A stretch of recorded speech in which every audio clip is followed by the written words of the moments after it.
keeping up with our motto, let learning be a joy and teaching a pleasure.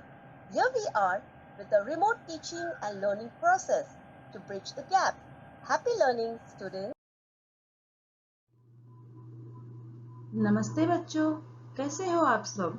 आशा है आप सभी स्वस्थ और सुरक्षित होंगे। कक्षा चौथी, विषय हिंदी, कहानी पाठ चिड़िया और बंदर। बच्चों, एक कहावत है, मूर्ख या आलसी को समझाना है तो मौन रहना, क्योंकि उन्हें समझाना जैसे अपने ही पैर पर कुल्हाड़ी मारने जैसा हो जाता है। इनसे कभी वाद विवाद या इन्हें बिना मांगे सलाह नहीं देना चाहिए, क्योंकि इससे केवल आपका ही नुकसान होगा। तो बच्चों, आज की कहानी में बिना मांगे चिड़ियों द्वारा दी गई बंदरों को सलाह चिड़ियों को ही भारी पड़ गई। और वो किस तरह भारी पड़ गई, हम आज की कहानी में देखेंगे। कहानी की शुरुआत करते हैं। नर्मदा नदी के किनारे एक घना जंगल था। उसमें अनेक पशु पक्षी रहते थे। एक पेड़ पर बहुत सी चिड़िया घोंसला बनाकर रहती थी। जब सर्दियों में ठंड पड़ती तो चिड़िया अपने अपने घोंसलों में घुस जाती और आराम से रहती। इसी तरह जब बरसात में पानी बरसता तो सारी चिड़िया जल्दी से घर आ जाती। तो बच्चों, चिड़ियों ने अपना घर बनाया हुआ था और ठंडियों में, बारिश में उसमें आराम से रहते थे। शब्दार्थ: घना, सघन यानी डेंस, अनेक, बहुत सारे यानी मैनी, पेड़ यानी वृक्ष, जल्दी, तुरंत, घोंसला यानी पक्षियों द्वारा बनाया गया घर।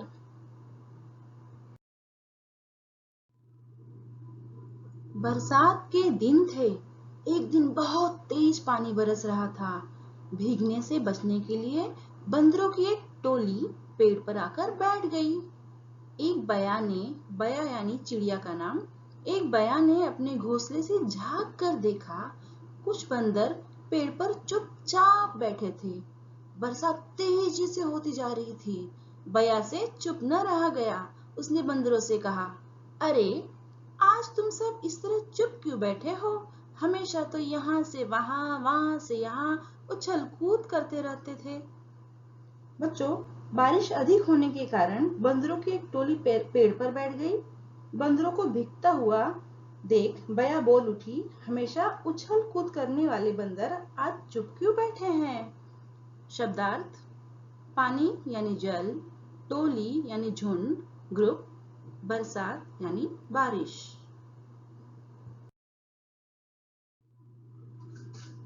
यह सुनकर एक बंदर को बहुत गुस्सा आया। उसने बया को घुड़की दी यानी धमकी भरी डांट। बरसात और तेज हो गई। छोटे बंदर तो ठंड से कांपने लगे। वे मां की गोद में सिमट गए। एक बंदरिया चीखी, मेरा बच्चा ठंड से मर जाएगा, जल्दी से कुछ उपाय करो। यह सुनकर बया बोली, अब क्या उपाय करोगे? उपाय तो पहले करना चाहिए था। हमें देखो, तुम्हारी तरह हमारे हाथ पैर नहीं है, फिर भी हम मेहनत से अपने लिए घोंसले बना लेते हैं।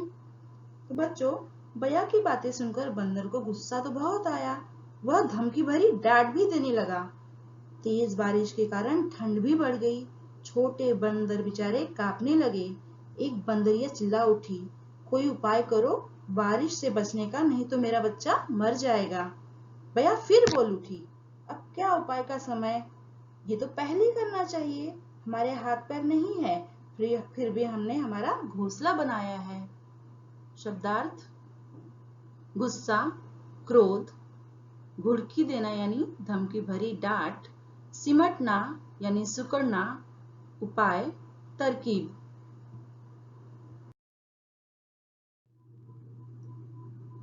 एक तो बंदर पहले से ही बरसात में भीगने से परेशान था।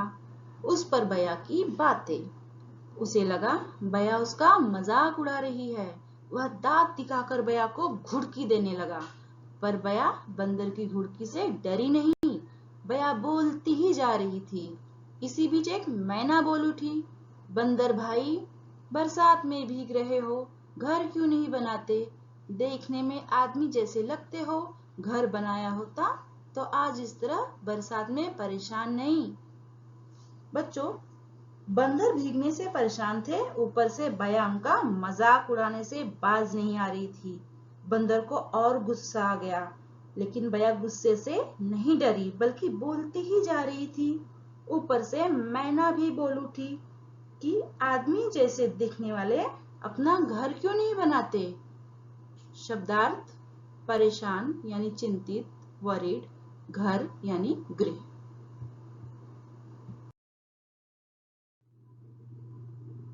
अब बंदर से नहीं रहा गया। मैना अपनी बात पूरी करती इससे पहले उसने छलांग लगाई, यानी बंदर ने छलांग लगाई। एक ही झटके में उसने बया और मैना दोनों के घोंसले तोड़कर नीचे फेंक दिए। बंदर का गुस्सा इतने से ही शांत नहीं हुआ।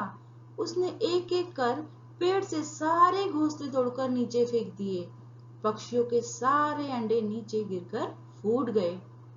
बच्चों, मैना ने अपनी अभी बात पूरी की नहीं कि बंदर को इतना गुस्सा आ गया कि उसने बया और मैना के घोंसले के साथ साथ पेड़ के सारे घोंसले नीचे फेंक दिए। शब्दार्थ: छलांग, उछाल, फूटना यानी टूटना। अब बया और मैना ही नहीं, सभी चिड़िया बंदरों की तरह बेघर थी और बरसात में भीग रही थी। बिना मांगे सलाह देने से सलाह देने वाले को उसका बुरा परिणाम यानी फल भुगतना पड़ता है। शब्दार्थ: बेघर यानी जिसका कोई घर ना हो, परिणाम यानी फल, सलाह यानी सुझाव। तो बच्चों, इस कहानी से हमें दो महत्वपूर्ण सीख मिलती है कि बिना मांगे किसी को भी सलाह नहीं देनी चाहिए और मूर्खों को सलाह देने का कोई लाभ नहीं होता, उल्टे सीख देने वाले को पछताना पड़ता है।